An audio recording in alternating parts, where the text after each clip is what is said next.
Bonjour et bienvenue à Entre nous, exclusivement sur les ondes de TV Rogers. Je suis Claude-Andrea Bonny. Je me ferai un réel plaisir de passer la prochaine heure avec vous. Aujourd'hui à l'émission, on va parler avec notre coach de vie, Sylvie Lapointe, avec elle, on va discuter de se découvrir et d'apprendre à s'aimer davantage.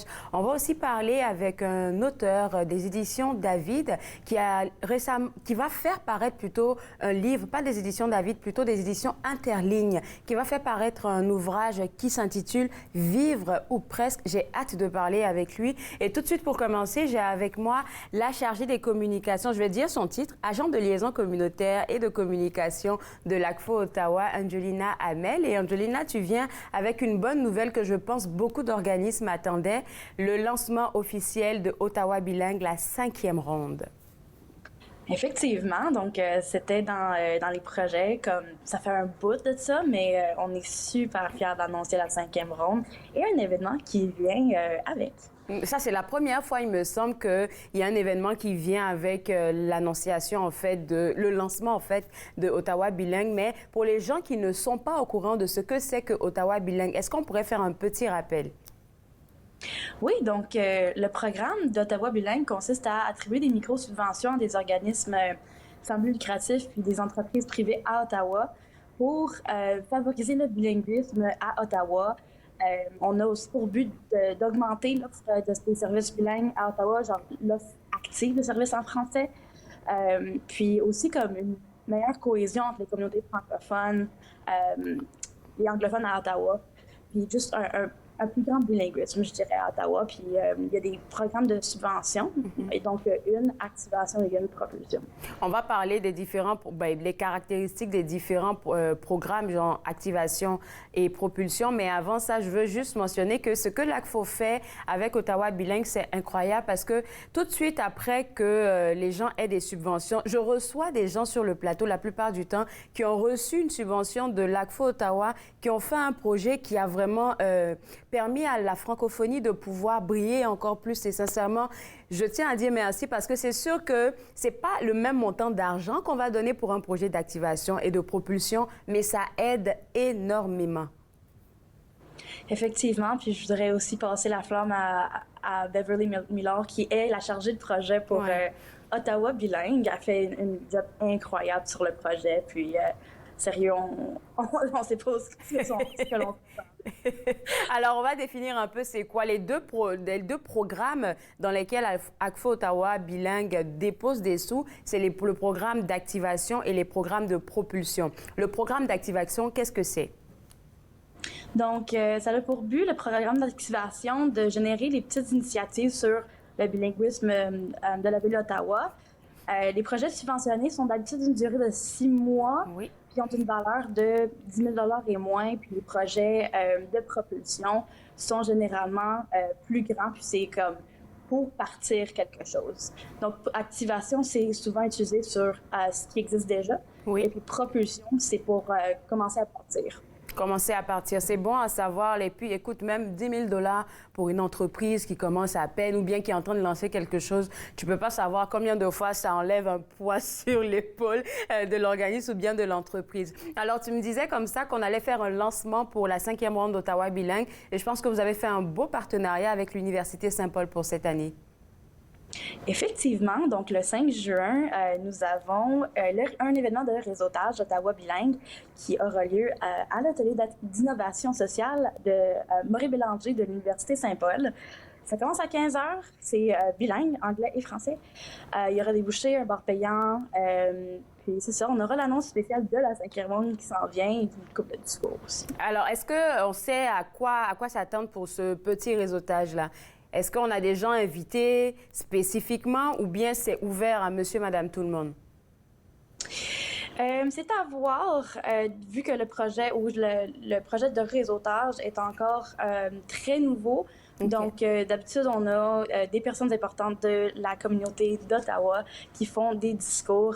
On pense à Lucille Collard, on pense à Stéphanie Plante de Rideau Vanier. Donc, on pense surtout à nos personnes en politique municipale et provinciale, mais aussi, si on a des personnes importantes, on va absolument nous faire plaisir de leur donner un discours. Alors, le lancement va se faire et je pense que c'est après ce lancement-là que les gens pourront déposer ils vont déposer leur candidature, on va dire, pour avoir accès à ces différentes ressources financières-là. Ça va prendre combien de temps pour qu'on ait la liste des personnes sélectionnées? 1 mois, 2 mois? Est-ce que tu as un intervalle juste comme ça pour que les gens puissent se préparer dès maintenant? J'ai pas d'intervalle, mais aussitôt, genre que c'est le 5 juin, Oui. Le projet va être ouvert, j'espère. Donc, à voir. Puis, À voir? c'est ça, à voir quand même. Puis vu que le mois de juin est quand même assez occupé avec le festival franco-ontarien. Festival franco-ontarien, on va en parler après la pause. Reste avec moi, Angelina. Vous regardez Entre nous exclusivement sur les ondes de TV Rogers.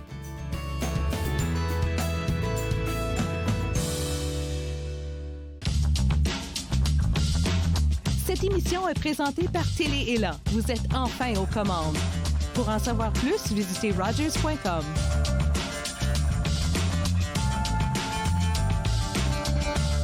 Quand tout s'est arrêté, nos divertissements se sont rétrécis à la grosseur de nos écrans. Avec la majorité des mesures sanitaires levées, la vie reprend son cours et nos artistes retournent finalement sur scène. C'est l'occasion d'encourager notre langue, notre culture et tout ça passe par les arts de la scène. Les salles de spectacle membres de Réseau Ontario disposent maintenant d'équipements spécialisés pour rendre les lieux sécuritaires pour tous. Ensemble, en personne, c'est tellement mieux. Mon mari est un homme et un père formidables lorsqu'il ne boit pas. Cela me dérange vraiment que mon mari choisisse l'alcool plutôt que nous. S'il nous aimait, il cesserait de boire, non? Ma conseillère m'a suggéré d'essayer Alanon. Je ne comprenais pas pourquoi, mais je suis heureuse d'y être allée. Êtes-vous préoccupé par la consommation d'alcool d'une autre personne? Vous n'êtes pas seul. Alanon ou Alatine peut vous aider. 1-888-4-ALANON ou visitez alanon.org. À la prochaine émission de Vivre Ensemble, j'ai le plaisir de recevoir Aïcha Touré du CCNG. Elle nous parlerait de sa famille, de la profession, du Vivre Ensemble et de son parcours. On vous y attend. Vivre Ensemble, lundi 19h sur TV Rogers.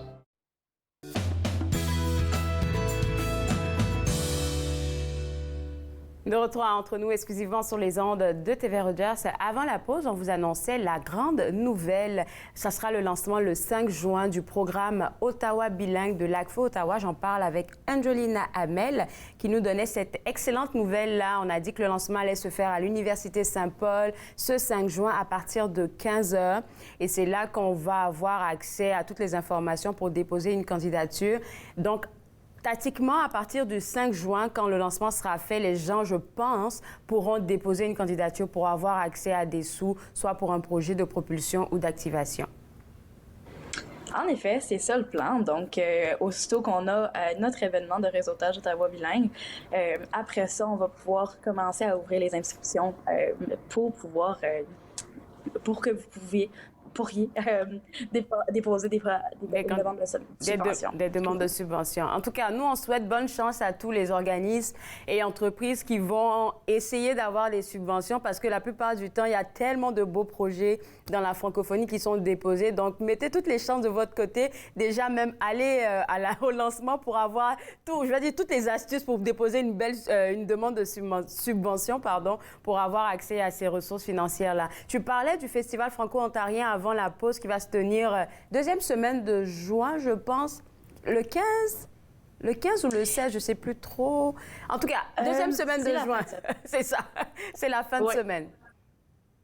En effet, donc c'est la fin de semaine du 16, je dirais, juin. Et puis, on sera là avec le super beau line-up qu'on a cette année. On a super hâte d'y être. Et puis, c'est ça, on aura des nouveaux produits dans notre boutique. Donc, c'est à voir. C'est à voir. Là, vous serez sur place les 3 jours. Je pense que c'est les 3 jours. Oui, les 3 jours. En effet.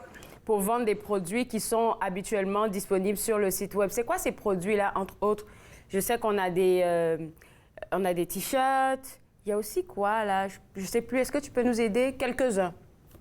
Oui, on a des drapeaux. On a donc toutes sortes de drapeaux franco-ontariens, incluant des drapeaux de fierté franco-ontarienne. De plus, on a des autocollants. On a des des porte-clés. On a genre plein de petites choses qui font partie de votre vie quotidienne, mais que vous auriez besoin, juste pour afficher votre fierté francophone. On a aussi des bas, des super de beaux bas avec des prints de franco-ontariens. Donc, c'est ça, on a plein de belles choses, puis c'est ça, on planifie ajouter une couple de choses spécifiquement pour le festival. Donc, c'est ça, c'est à voir.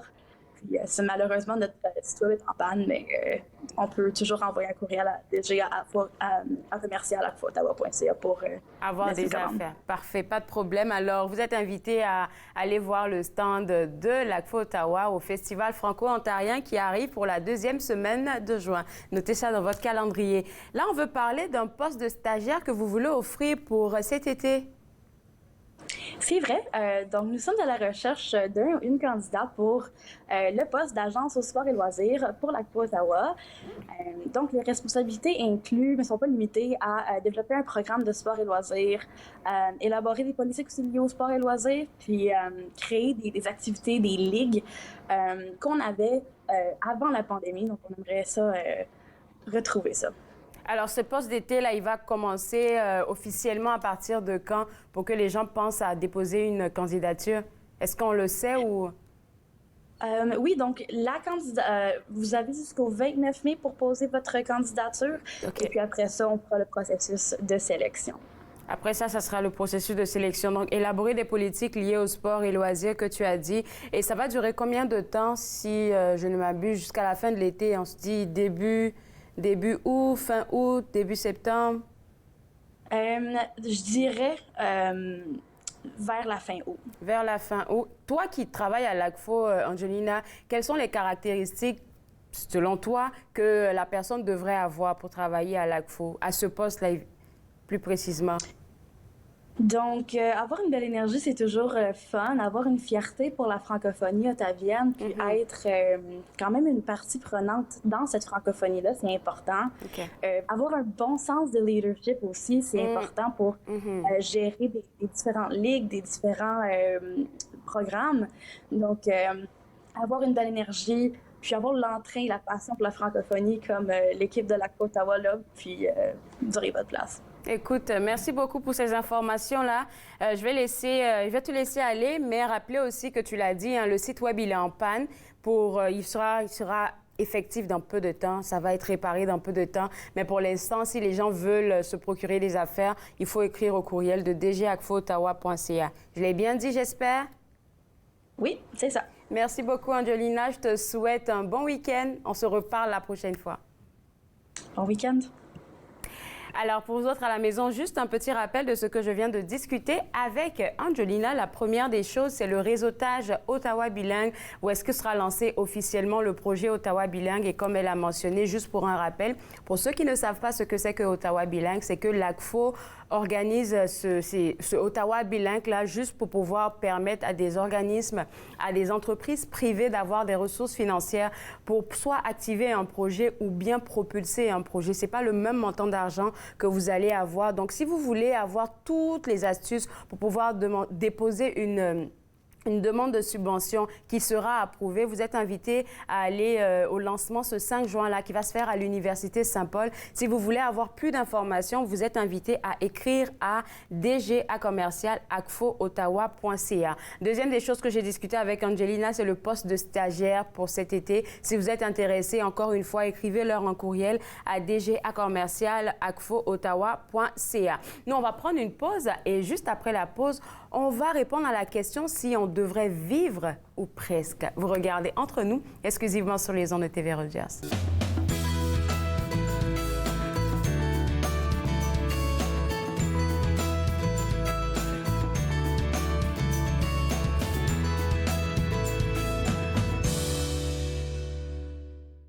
Pour vous qui pensez ne pas pouvoir bouger, regardez l'émission Restez actifs pour la santé avec moi, Joanne Sheridan, tous les jours sur les ondes de TV Rogers. Restez actifs pour la santé, en semaine 9 et 16 heures sur TV Rogers. Moi, My name is Chase Nicholas. Je m'appelle Chase Nicholas. Je suis Micmac et je joue au hockey. Je me souviens, plus jeune, que ma famille parlait des Micmacs comme les inventeurs du hockey.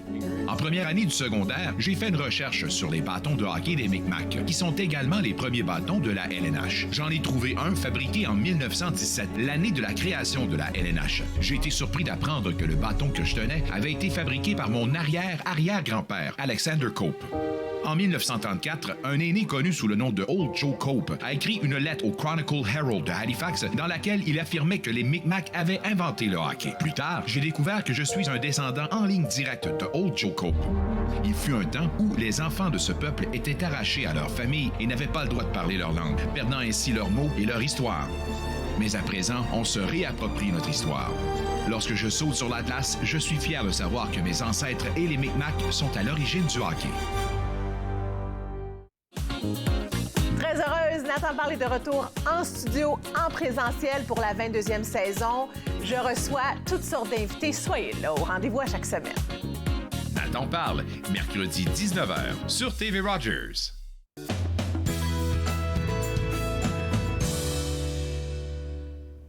De retour entre nous exclusivement sur les ondes de TV Rogers, on va répondre ensemble à la question si on devrait vivre ou presque.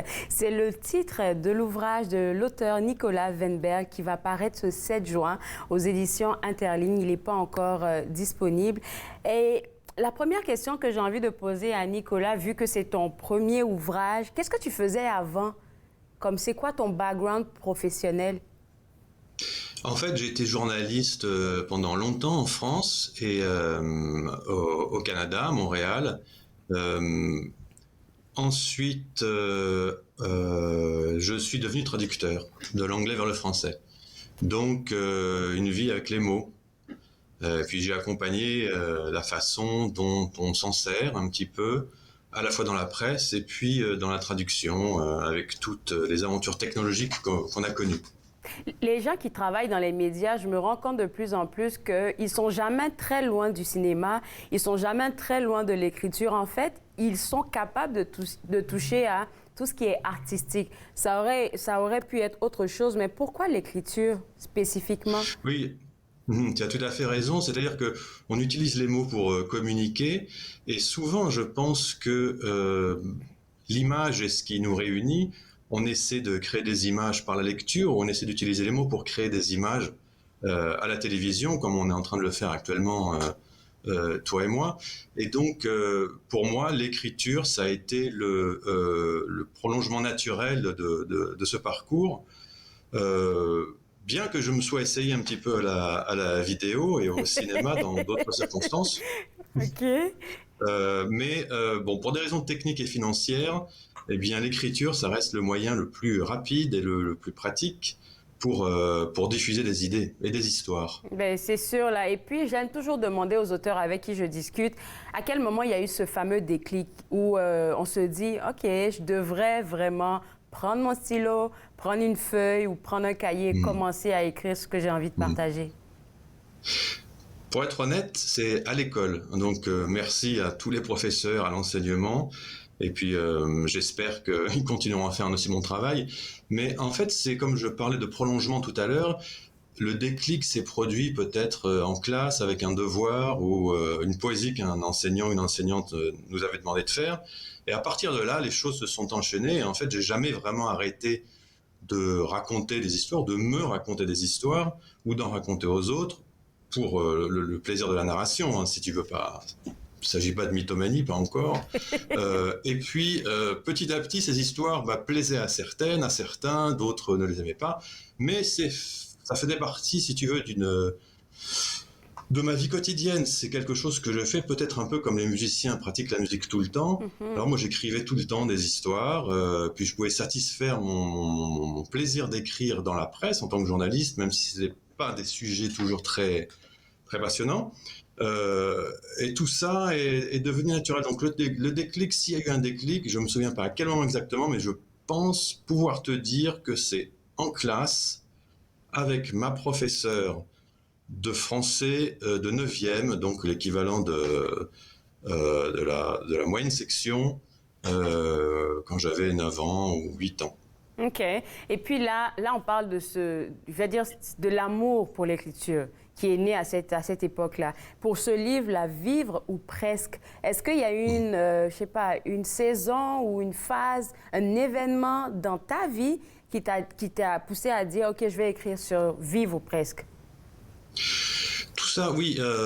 Il y a eu plusieurs facteurs.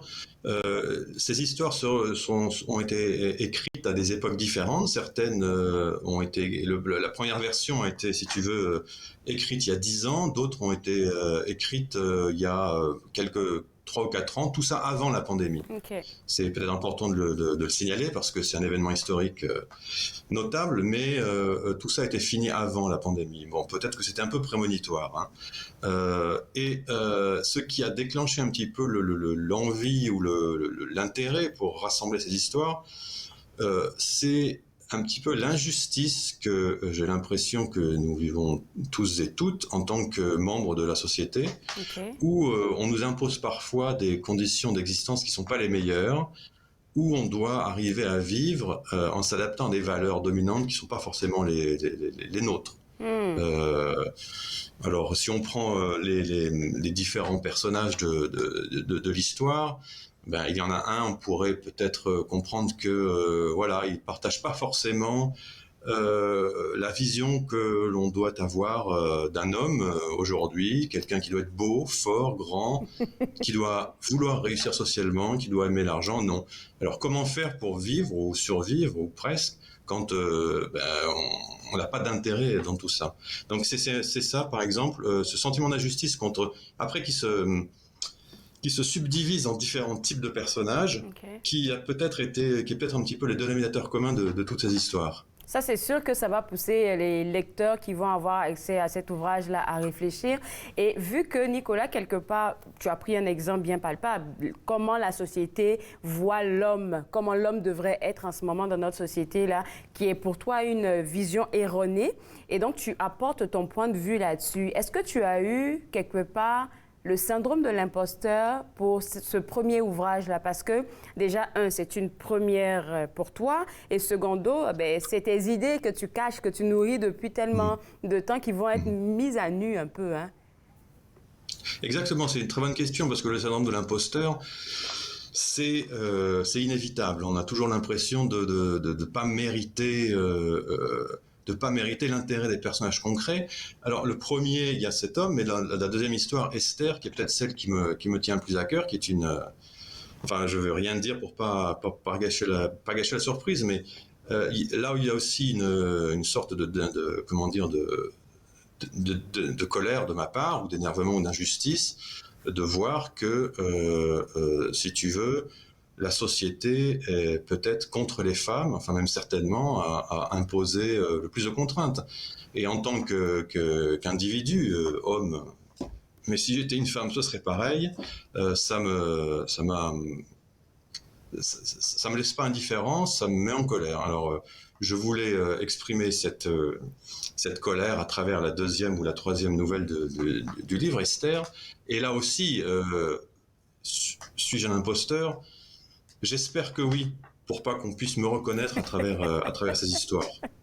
Non, je pense pas que ce soit... Moi, j'ai la ferme conviction que peu importe qu'est-ce qu'on fait, surtout pour les gens qui sont dans le monde artistique, que ce soit le théâtre, la musique, même l'écrit aussi en particulier, vous venez apporter tous ensemble là quelque chose dont quelqu'un a besoin. Ça peut être peut-être en lisant l'histoire d'Esther que moi, je vais me retrouver et puis avoir, comme on le dit en anglais, ce girl power là dont j'ai besoin pour affirmer mes convictions et tout. Donc, veut pas vous apporter en tant qu'auteur quelque chose qui va changer la vie de l'autre. Alors, les différents personnages, là, on a parlé d'Esther, là, on a pu mentionner même son nom, ça veut dire que c'est un personnage qui te tient vraiment à cœur. On a parlé aussi d'un homme. Est-ce qu'il y a d'autres personnages, comme des personnes de la tranche d'âge, des aînés, par exemple? Est-ce qu'il y en a de toutes sortes, des personnages? Il y a des personnages de toutes sortes, oui. Si tu veux, les deux premiers que j'ai évoqués vont représenter un certain type de un certain type de personnage, mais il y en a un plus jeune, donc le parfumeur du conte, qui lui est un adolescent ou un jeune homme qui a aussi des difficultés à vivre parce qu'il est différent, pour une raison qu'on va garder mystérieuse, sinon c'est pas drôle, et qui finalement, par l'amour, va arriver et tout en restant fidèle à sa différence, c'est-à-dire ne pas baisser pavillon devant la pression ambiante, et aussi avec le soutien des bonnes personnes, va arriver à s'épanouir et à bien finir. Alors c'est bien parce que c'est peut-être des seules histoires de ce recueil où l'amour nous sauve. Ouais, l'amour triomphe, l'amour triomphe toujours. Écoute, Nicolas, je vais te garder avec moi et après la pause, on va faire une philosophie du cœur parce que la thématique principale de cet ouvrage-là, c'est la difficulté à exister et j'aimerais bien savoir ce que tu entends par ça. Je te garde avec moi et vous aussi d'ailleurs. Vous regardez Entre nous, exclusivement sur les ondes de TV Rogers.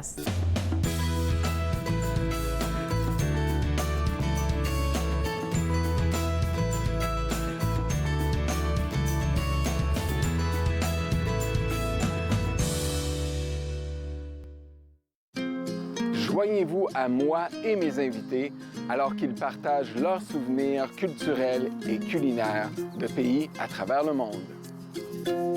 Bouffe sur la route, dimanche 20h sur TV Rogers. Je suis né sur le territoire de la Première Nation Musqueam et j'ai été élevé par ma mère qui me parlait Nkaminem. Enfant, j'ai arrêté de parler ma langue maternelle car on m'a dit que de parler d'autres langues que l'anglais ne faisait pas canadien. Les aînés me sont apparus en rêve. Ils m'ont rappelé qui je suis et d'où je viens. Je me suis alors réveillé. Mes racines sont solides et je ne suis plus un locuteur silencieux. Ma langue révèle mes origines, me définit et me guide pour montrer et expliquer notre culture et nos traditions. C'est un cadeau pour les gens d'aujourd'hui et la génération à venir. Ce qui était perdu est retrouvé. Ce qui était endormi est réveillé. Mon sang est ici et je suis complet.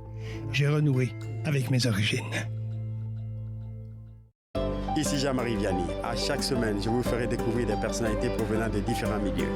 Ils vous exposeront leur point de vue sur de nombreuses facettes du multiculturalisme dans notre région. Vivre ensemble, lundi 19h sur TV Rogers.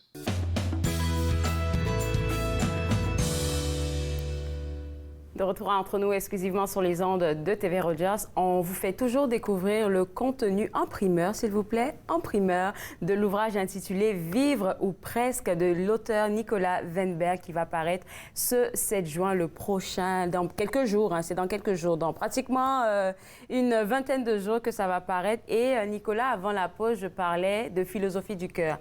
Ça, c'est un terme que j'ai appris ici à l'émission avec des gens qui parlent à partir de leur cœur, ils ne sont pas en train de philosopher comme les philosophes, et tu parles de difficulté à exister. Pour toi, qu'est-ce que ça signifie, avoir de la difficulté à exister? C'est comme on l'évoquait tout à l'heure, c'est trouver sa place dans un environnement qui peut être une famille, un groupe, un quartier, une ville, une société, mais dont on ne partage pas forcément les valeurs dominantes ou les valeurs principale, mais pourtant il faut quand même vivre dans cet environnement. Par exemple, un exemple pour moi qui est très parlant, c'est le travail. Personne n'aime travailler, mais on est obligé de travailler. Comment faire pour arriver à résoudre cette contrainte sans se laisser abattre ou sans se laisser absorber par l'illusion d'un accomplissement personnel par le travail, qui est quelque chose pour moi d'absolument un concept complètement étranger. C'est ça, c'est comment faire pour s'adapter à un environnement qui ne nous plaît pas, mais c'est ça la difficulté à exister. Ensuite, cette approche-là, je prenais l'exemple du travail parce que c'est quelque chose qu'on connaît tous et toutes. Mais avant de prendre un deuxième exemple, Nicolas, si je peux me permettre, quand tu parles du travail, je pense que exister ou vivre, surtout quand tu prends ton exemple de travail, là, c'est vraiment de trouver ce qu'on aime faire. Parce qu'en ce moment, je ne sens pas que je travaille. Je suis sûre que ça a été ton cas quand tu travaillais dans les médias ou que tu travailles encore dans les médias. Exactement, tu as tout à fait raison, c'est vrai. Et c'est pour ça que tout à l'heure, quand on parlait du cinéma, de l'écriture, et que tu évoquais ce lien avec le monde artistique, c'est que j'ai toujours eu l'impression que les artistes ne travaillent pas au sens général où on l'entend, c'est-à-dire travail, labeur, contrainte. C'est une activité quotidienne qui commence pas à 8 heures et se termine à 4 heures ou 5 heures ou 6 heures. Ça dure tout le temps, on y pense tout le temps, on s'y consacre tout le temps. Oui. Et quand on a la chance, comme toi, comme moi, dans les médias à une époque ou dans la traduction aujourd'hui, que ce soit le cas, c'est vrai qu'on n'a pas vraiment l'impression de travailler comme je le décrivais. Mais je pense que pour beaucoup de gens qui n'ont pas la chance que nous on a, c'est un peu différent et dans certains cas, je ne suis pas sûr qu'on puisse s'épanouir avec certains métiers.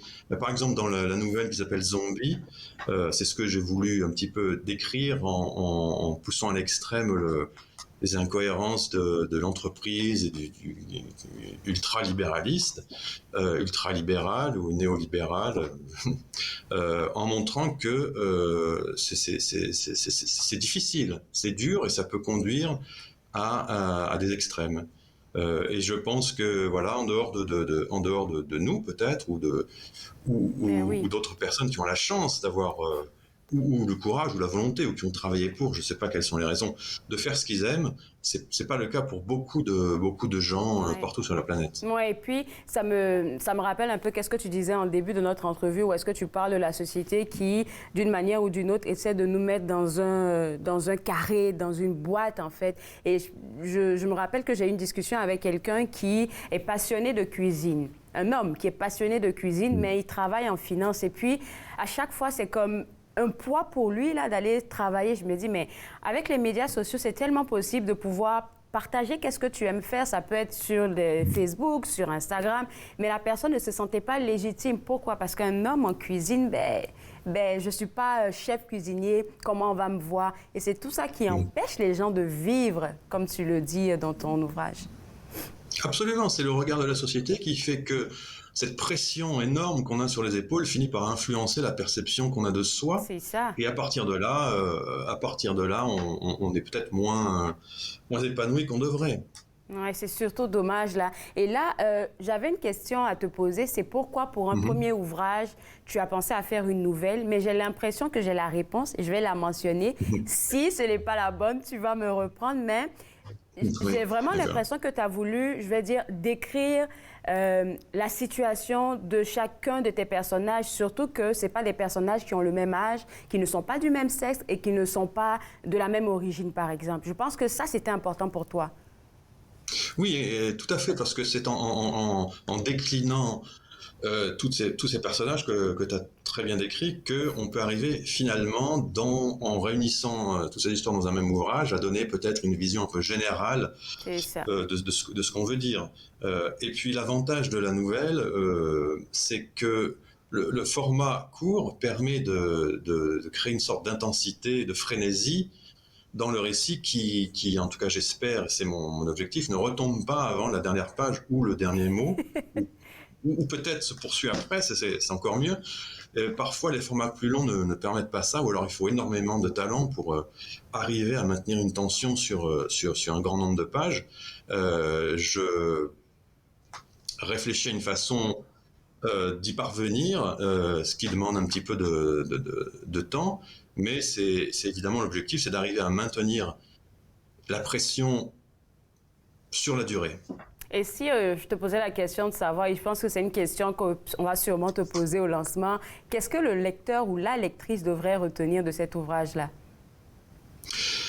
C'est toujours une question difficile parce que les lecteurs et les lectrices vont pas forcément trouver dans ces histoires ce que moi je pense qu'on peut y voir, mais ce que je voudrais leur dire, c'est que à chaque passage qui pourrait susciter en elles et en eux un sentiment un peu violent ou fort, c'est l'instant où peut-être quelque chose de soi va se révéler. Oui. La lecture, c'est ça, c'est quand on réagit à quelque chose qui n'est pas forcément du tout ce que l'auteur ou l'autrice voulait, mais quand on réagit à quelque chose, c'est là où soudain on doit se dire pourquoi je réagis, et où on va peut-être apprendre quelque chose sur soi. Donc j'espère d'abord avoir fait des bonnes histoires, parce que c'est ça mon objectif aussi, c'est que c'est quelque chose de bien, une bonne histoire, voilà, qui va aller du début à la fin, qui va être percutante, intense, et avec des moments où on va avoir des images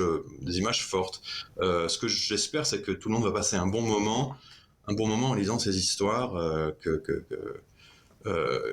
qui maintenant partent dans la nature. Ouais, on s'attend, je ne sais pas si je suis autorisée à poser la question, mais on s'attend à rencontrer combien de personnages dans ce recueil de nouvelles-là? Alors, bonne question, j'ai déjà oublié le nombre qu'il y en a. Bon, il y en a plus que 5, sûrement? Alors, il y en a 7. Ah, ok, j'avais le... 7 ou 8. Plus des personnages secondaires qui passent un petit peu, en arrière-plan, mais qui sont importants pour le déroulement du récit. En 40 secondes, ma dernière question, ça serait le titre, Vivre ou presque. Pourquoi? Parce que, à cause de tout ce qu'on a dit, tout ce que tu as décrit, tout ce que tu as expliqué de ça, eh bien, on doit vivre dans cet environnement qui ne nous convient pas tout le temps. Je pense qu'avec un tout petit peu d'effort de tout le monde, ça pourrait être merveilleux, ça pourrait être bien mieux, mais c'est difficile de stimuler, de mobiliser le monde. Donc on vit, ou presque, on y est presque vraiment. Et il faudrait arriver à y aller. Bravo encore Nicolas, j'ai eu une très belle discussion et je savais qu'elle allait être superbe et je te souhaite bonne chance pour le lancement. Merci beaucoup. Alors, pour vous autres à la maison, www.interligne.ca, c'est là que vous allez pouvoir vous procurer le 7 juin l'ouvrage intitulé « Vivre ou presque » de l'auteur Nicolas Weinberg. On se voit juste après la pause. Regardez entre nous, exclusivement sur les ondes de TV Rogers. Ici Jean-Marie Vianney. À chaque semaine, je vous ferai découvrir des personnalités provenant de différents milieux. Ils vous exposeront leur point de vue sur de nombreuses facettes du multiculturalisme dans notre région. Vivre ensemble, lundi 19h sur TV Rogers. Je suis Linda Leclerc et chaque semaine, en compagnie de mes invités, vous apprendrez comment relaxer, vous dilater la rate et surtout être de bonne humeur. Yoga du rire, dimanche 20h30 sur TV Rogers. L'industrie canadienne du cinéma et de la télévision a besoin d'une main-d'œuvre plus diversifiée, qui offre plus de possibilités aux personnes noires, autochtones et de couleur. Embaucherdiversité.com est là pour ça. Que vous soyez débutant ou expérimenté dans le métier ou à la recherche de talent, Embaucherdiversité.com vous connecte avec les bonnes personnes, du scénario au développement et de la production à la commercialisation en passant par la distribution. Embaucherdiversité.com, ensemble pour une industrie plus forte.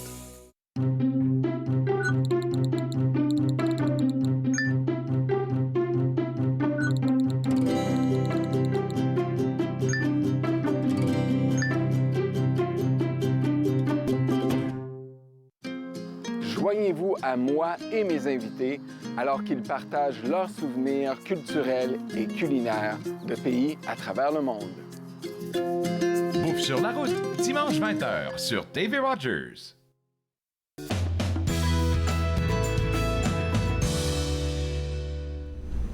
De retour entre nous exclusivement sur les ondes de TV Rogers, on parle développement personnel avec notre coach de vie Sylvie Lapointe et cette fois-ci, on va parler du changement et je pense que on le voit dans la nature, on est en train de changer de saison et puis ça affecte surtout beaucoup d'aspects de nos vies.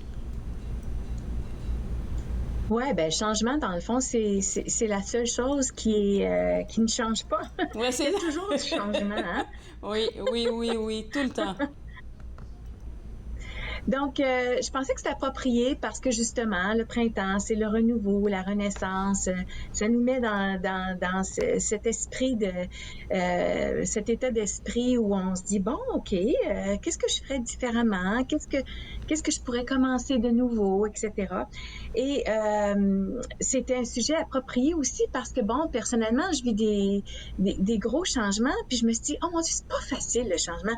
J'ai beau enseigner des ateliers sur la gestion de changement, changement, sur comment naviguer le changement. Mais quand on est en plein dedans, il y a beaucoup d'émotions qui surgissent. Et j'ai pensé que, bon, je pourrais vous partager un petit peu de mon expérience, mais en même temps, vous expliquer un petit peu la théorie, puis vous rassurer, dans le fond, que le changement, c'est pas quelque chose qui est facile pour la grande majorité d'entre nous. Oui, et puis quand tu parles du changement, moi, je vois deux façons de recevoir le changement. Il y a souvent des changements que nous-mêmes on décide, comme tu as dit, comme par exemple, je vais prendre plus soin de moi, je vais aller au gym, blablabla. Ou bien il y a le changement qui s'impose à nous. Je pense que ce deuxième-là, il est beaucoup plus puissant parce que ça nous pousse dans nos retranchements.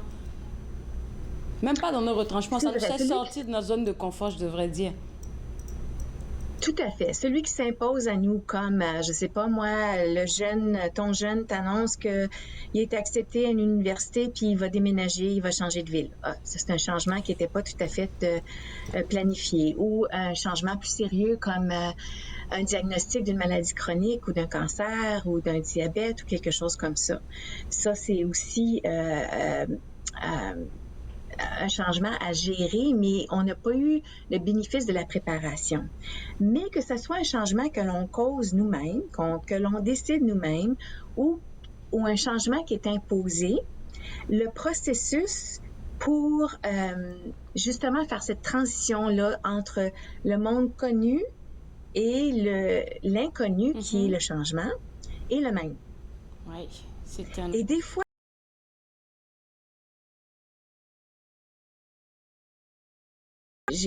mon médecin a changé mes médicaments. Ça fait depuis l'âge de 16 ans que je prends des médicaments pour une maladie chronique. Elle les a changés au mois de janvier. Je me suis mis à prendre du poids, puis à prendre du poids, puis à me sentir fatiguée, etc. Donc, il y a eu toutes sortes de conséquences. Et autant j'ai été instructeur d'aérobie longtemps, de yoga, je connais l'importance de l'exercice, de l'alimentation pour être en santé. Autant j'ai pas vraiment pris d'action drastique. Parce qu'on a tendance à faire l'autruche. Oui. Hein? On se dit, oh, ça va passer. C'est plate, mais ça va passer. Oui. Puis à un moment donné, on arrive à une réalisation que, bon, c'est pas acceptable le statu quo. Je ne sais pas si on peut monter à l'écran le modèle que je vous proposais, c'est le modèle de Prochaska et Di Clemente, et je peux vous expliquer un petit peu dans ce cadre-là qu'est-ce qui arrive. Donc, bon, pour le premier, bon, justement, à les étapes du changement, ça, c'est toutes les émotions qu'on a à vivre quand on expérimente le changement. Et justement, on parlait d'un diagnostic de cancer ou on s'est une mise à pied au travail. Ça, ces changements-là qui nous sont imposés, c'est le choc. Hein? On s'est comme « wow ». Ça se peut pas. Et on est comme presque gelé dans nos réactions parce qu'on est en état de choc. Et quand on commence justement à s'en sortir, il y a toutes sortes d'autres étapes. Alors, Elisabeth Kubler-Ross est un médecin qui travaillait avec des patients en phase terminale de vie. Donc, des patients qui étaient à l'hôpital en fin de vie. Okay. Et elle a réalisé qu'il y avait une espèce de pattern au processus de justement de deuil. Parce que le changement, c'est une perte. Oui. Hein? Oui. Oui. Ah, je pourrais pas manger 2 desserts par jour. Il va falloir que je coupe mes desserts. Il va falloir que j'aille au gym. Il va falloir que je limite mes... Pas que je le fais, là, mais il va falloir que je limite mes pizzas une fois par mois au lieu d'une fois par semaine. Donc, c'est des pertes. Hein? Et plus c'est significatif, plus les pertes sont pesantes à porter. Oui. Donc, elle a observé que les gens passaient à travers différentes étapes. Donc, première étape, c'est le choc. Oh, OK, je fais mes valises pour aller au Mexique, puis aucune de mes robes de l'été passé fait. Aouh! Il faut que j'aille magasiner. OK, ça, c'est un choc. C'est un petit choc de rien du tout. Mais quand le médecin m'a annoncé que, bon, ce qui fonctionnait depuis comme une quarantaine d'années avait besoin d'être changé, puis que j'avais besoin de prendre un nouveau médicament, puis qu'il y aurait des séquelles, ça aussi, c'était un choc. Donc, le choc, c'est comme, ouch, j'aime pas ça. Ensuite, il y a la période de déni. Bon, ça se peut pas, ils ont dû faire une erreur. Ça doit être temporaire. Bon, je vais aller consulter un autre médecin, je vais aller voir quelqu'un d'autre pour me donner une autre opinion, etc. Donc, il y a le déni. Ensuite, il y a La colère. Mon Dieu, pourquoi ça m'arrive? C'est pas juste ça. C'est pas juste. J'étais sous contrôle depuis 40 ans. Là. Comment ça se fait là, que c'est un problème maintenant? J'ai rien changé à ma vie. Comment ça se fait que c'est devenu un problème? Donc, la colère, ensuite. On peut l'avoir à l'écran pour que les gens ils puissent suivre aussi en même temps. Donc, on a parlé du déni, la colère. Puis là, on est rendu où? Là, la négociation, en anglais, le bargaining. OK, ben si, là, je coupe complètement tous les desserts pour la première semaine, je devrais être correcte la semaine d'ensuite. Ou bien, si j'augmente de 10 minutes ma course matinale, ça va faire toute la différence. J'ai pas besoin de changer rien d'autre. Donc, le bargaining, hein? Ou bien... mon Dieu, si ça pouvait comme disparaître, ce souci de santé-là, je vais jamais manger de patates frites pour le reste de mes jours. Donc, tu sais, des espèces de négociations, ce qui nous amène à l'étape de dépression. Puis ça peut être dépression comme avoir les bleus, hein, juste de se sentir un petit peu lourd, puis négatif, mais ça peut être aussi une grosse dépression. Mais essentiellement, la dépression, c'est comme je fais voler le drapeau blanc. OK, j'aime pas ce qui m'arrive, mais je réalise que c'est là et que j'ai à l'accepter. Ouais. Donc là, je vais me permettre d'être triste. Je vais me permettre d'être déprimée. Je vais me permettre d'avoir les bleus.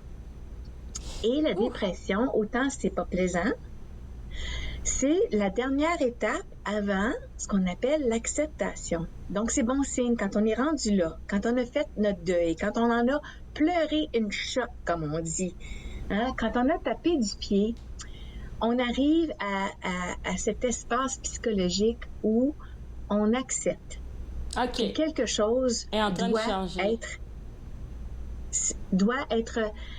Est en train de changer, doit être changé, doit être actionné, mais il y a quelque chose qui, maintenant, ne sera plus comme avant.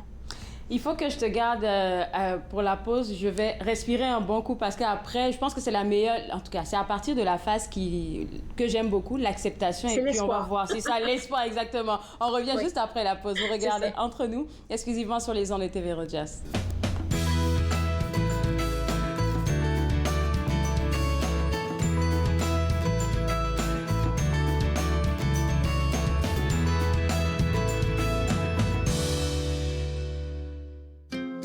Joignez-vous à moi et mes invités alors qu'ils partagent leurs souvenirs culturels et culinaires de pays à travers le monde.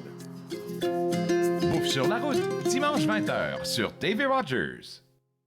Bonjour, je m'appelle Michel Prévost, je suis un historien et archiviste, président de la Société d'histoire de l'Outaouais et j'ai le plaisir, avec les émissions Promenade dans le temps, de vous faire découvrir le riche patrimoine d'Ottawa, de Gatineau, de l'Est ontarien et de l'Outaouais. Ces émissions ont pour but de vous faire connaître notre patrimoine et le valoriser. Promenade dans le temps. Mardi 19h30 sur TV Rogers. L'industrie canadienne du cinéma et de la télévision a besoin d'une main-d'œuvre plus diversifiée qui offre plus de possibilités aux personnes noires, autochtones et de couleur. Embaucherdiversité.com est là pour ça. Que vous soyez débutant ou expérimenté dans le métier ou à la recherche de talent, Embaucherdiversité.com vous connecte avec les bonnes personnes, du scénario au développement et de la production à la commercialisation en passant par la distribution. Embaucherdiversité.com. Ensemble pour une industrie plus forte. Très heureuse, Nathan Parle est de retour en studio, en présentiel pour la 22e saison. Je reçois toutes sortes d'invités. Soyez là, au rendez-vous à chaque semaine. Nathan Parle, mercredi 19h sur TV Rogers.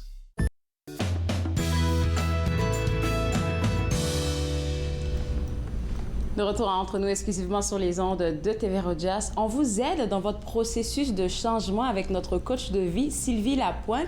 Et on a vu une belle courbe tantôt où est-ce que quand le changement arrive dans notre vie, on est dans le déni, on a de la colère et tout ça.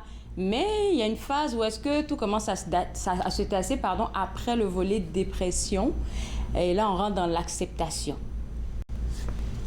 Oui, alors l'acceptation, c'est le drapeau blanc. OK, bon, j'ai beau taper du pied, mais le changement est là. Et j'ai à naviguer avec ces nouvelles circonstances. J'ai à choisir de nouvelles actions, j'ai à choisir de nouvelles croyances. Oui. Et donc, l'acceptation, c'est ce déclic qui dit, OK, je vais m'engager à cette nouvelle réalité. Et ça pourrait être tout simplement commencer à faire de la recherche ou commencer à changer ses habitudes ou commencer à lire sur le sujet et s'informer. Mais tout ça, ça fait partie de, bon, OK, j'accepte, c'est ici. Et maintenant, quelque chose doit changer. Donc, dans l'acceptation, c'est vraiment ce pas-là qu'on prend dans l'autre réalité. J'adore qu'est-ce que tu as dit là quand tu parlais de c'est le moment où est-ce qu'on doit décider consciemment de changer nos croyances. Ça, c'est quelque chose parce que waouh, ça prend du temps de changer une croyance qu'on avait de nous, bien de notre environnement depuis des années.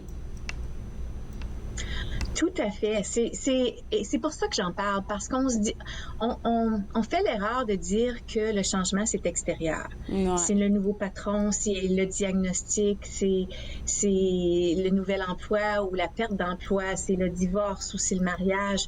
Oui, ça, c'est des événements qui déclenchent des changements intérieurs. Et donc, un auteur qui s'appelle William Bridges dit que le changement, c'est psychologique. C'est vraiment un paquet d'émotions et de croyances et de façons d'être et de faire. C'est ça qui engage le changement parce que le changement extérieur, c'est neutre essentiellement. Mm-hmm. C'est comment on y réagit qui fait que c'est soit très difficile ou plus facile à naviguer. Et là, quand tu me partageais le thème d'aujourd'hui, tu as dit changement, résister ou changer. Ça se trouve aussi dans la page, je pense, 20-21 du livre Vie ta vie, ton ouvrage. Et lorsqu'on résiste, quand des personnes résistent, mais quand je te dis résister, il y en a qui sont vraiment en train de résister au changement, ça peut être nocif pour nous-mêmes. Tout à fait. J'essaie de trouver un exemple qui pourrait illustrer tout ça. OK. Une relation amoureuse, peut-être, ça pourrait être même un exemple palpable. Parce que les femmes, là, je pense... Mais je vais te laisser aller avec ton exemple, parce que c'est à ça j'ai pensé tout de suite. OK. Bien, peut-être que tu peux me le partager. Je vais te donner un exemple de mon vécu. Il y a... Bon, ça fait 35 ans que je suis avec mon mari. Il y a une douzaine d'années, on était à une fête de famille. Et puis, mon beau-père était là avec ma belle-mère et tous mes beaux-frères et belles-sœurs. Et ça faisait peut-être 6 mois, belles-sœurs, parce que c'est 4 frères, hein, que les belles-sœurs disaient, il y a quelque chose qui ne va pas avec Georges. Il y a quelque chose qui ne va pas. Il me semble qu'il fait des drôles d'erreurs. Il nous demande souvent de répéter des choses. Peut-être qu'il fait un peu d'Alzheimer. Puis les frères disaient, non, il n'y en est pas question. Il va très bien. C'est sûr qu'on oublie des choses de temps en temps. À cette fête-là de famille, on avait passé 3 heures ensemble. Mm-hmm. Il sort de la maison pour saluer tout le monde quand on rentre dans les voitures et il me voit comme contourner, comme si je sortais de la voiture, mais j'avais bouclé la ceinture autour des hanches de ma fille et tout surpris, il dit « Sylvie, mon Dieu, quel plaisir de te voir! C'est-tu le fun? Tu viens nous visiter! » Comme si les 3 heures auparavant n'avaient pas existé. Mm. Et parce que ça s'est fait devant tout le monde. Tout le monde a fait comme « Oh! » Ouais. Donc, résister ou accepter le changement. Les belles-sœurs, 6 mois plus tôt, on avait commencé à accepter qu'il y avait quelque chose qui avait changé avec notre beau-père. Et à cause de ça, on était en état d'alerte. On avait commencé à faire des recherches. On avait commencé à amorcer des conversations avec ma belle-mère, avec nos maris. Mais parce qu'eux résistaient à la notion qu'il y avait quelque chose qui ne fonctionnait pas avec leur père, ce 6 mois-là, où on aurait pu peut-être accélérer les rendez-vous chez les médecins, les traitements possibles, les conversations difficiles, il ne s'est rien passé. Il ne s'est rien passé, oui, je comprends.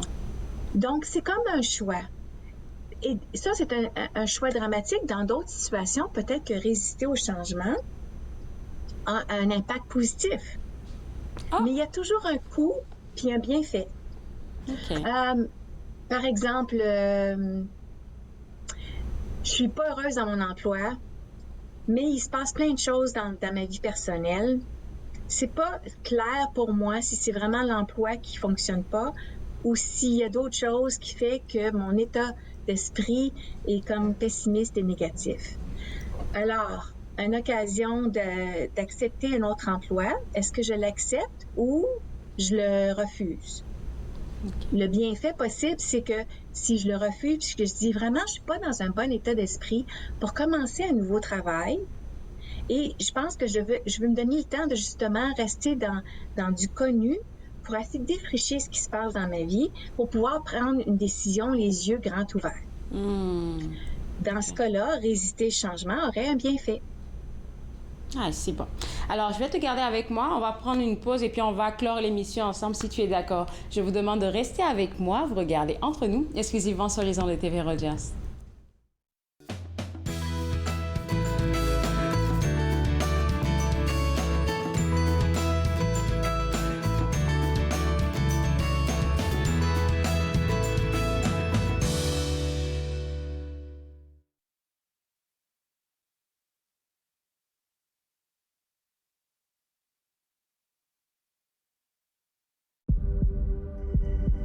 On peut souffrir, être blessé, être écorché,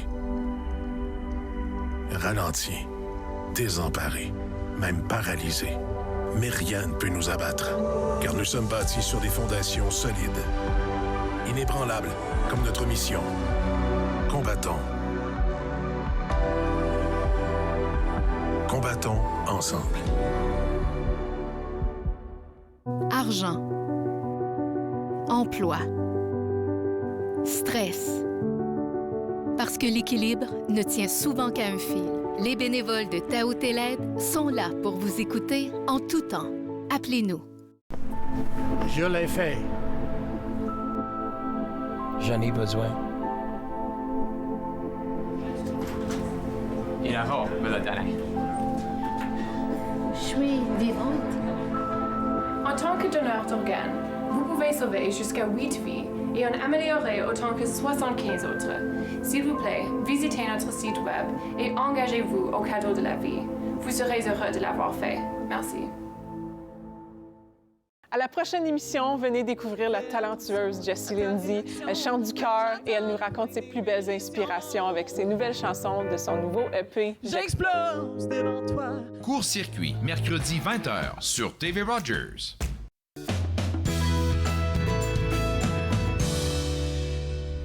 De retour entre nous exclusivement sur les ondes de TV Rogers, on a profité des merveilleux conseils de notre coach de vie, Sylvie Lapointe, avec la thématique d'aujourd'hui où est-ce qu'on parlait de changement, résister ou se laisser aller. Puis je pense que ce que je retiens, c'est que la meilleure des choses, c'est de se laisser porter par le changement, même si c'est difficile.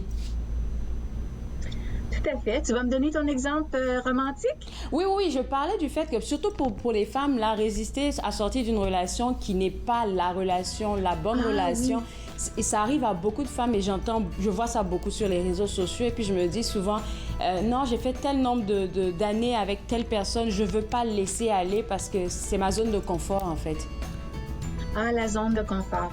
Et des fois, on est prêt à endurer plusieurs choses parce qu'on est confortable, mais vraiment, on ne l'est pas. On est inconfortable. Ouais, tellement vrai. Alors, ton ouvrage, Vis ta vie, où est-ce qu'on peut se le procurer? Et parle-nous des séances coaching. Est-ce que tu es encore bonne pour le mois de mai ou tu es full booké? C'est ça, justement. On peut se procurer mon livre sur mon site web ou au coin du livre. Le coin du livre a mon livre dans le secteur Sirville. Merci beaucoup. Gros bisous à toi. Bye-bye. Salut. Alors, pour vous autres à la maison, www.l2emergence.com, c'est le site web de notre coach. On se voit demain à l'émission. Bye-bye. Faites-nous part de vos commentaires en composant le 613-521-2323 par courriel sur Facebook et Twitter.